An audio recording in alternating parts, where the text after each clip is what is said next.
الحمدلله ثم الحمدلله پاکستان چونه او راغسته ده. پس از تعرض و تجاوز رژیم نظامی پاکستان بر خاک افغانستان و به شهادت رساندن افراد ملکی به ویژه زنان و کودکان از سوی پاکستان، امارت اسلامی بار دیگر عملیات انتقامی رد ظلم را علیه رژیم نظامی پاکستان انجام داده است. عنایت الله خوارزمی سخنگوی وزارت دفاع امارت اسلامی اعلام کرده است که این حمله‌ها در امتداد خط فرضی دیورند در ولایت‌های خوست، کندهار، پکتیا، ننگرهار و کنر رخ داده که در نتیجه بیش از 100 تن از نیروهای پاکستانی کشته شده است. در همین حال در ولسوالی علیشیر ولایت خوست در نزدیکی خط فرضی دیورند یک پاسگاه نیروهای پاکستانی هدف حمله قرار گرفت که در نتیجه این رویداد 4 سرباز پاکستانی کشته و پاسگاه آنها به تصرف نیروهای امارت اسلامی درآمده است. در ولسوالی شورابک ولایت کندهار نیز پس از درگیری میان نیروهای امارت اسلامی و رژیم نظامی پاکستان 30 تن از سربازان پاکستانی کشته شده است و پاسگاه نظامیان پاکستانی توسط نیروهای امارت اسلامی تخریب شده است.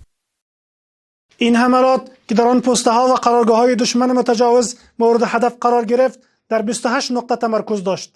در نتیجه 14 پسته و 3 قرارگاه دشمن فتح شده و کاملا منهدم گردید و به تعداد 109 تن از نظامیان دشمن متجاوز به هلاکت رسیدند و تعداد 148 تن دیگر هم زخمی شدند و بیش از 2 واسطه نظامی فوج پاکستانی توسط نیروهای افغان تخریب گردیده است.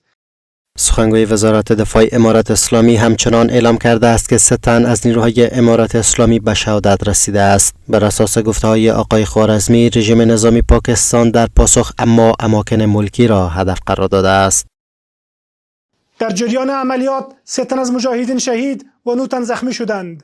در حملات کورکورانه دشمن علیه قریجات 7 تن از افراد ملکی نیز شهید شده و 13 تن دیگر زخمی شدند. در جریان تمام عملیات 1 هفته‌ای رد الظلم که در پاسخ به تجاوزهای رژیم نظامی پاکستان آغاز شده بود، تا اکنون مجموعاً 64 پسته و 7 قرارگاه دشمن به تصرف نیروهای افغان افتاده و تخریب گردیده است.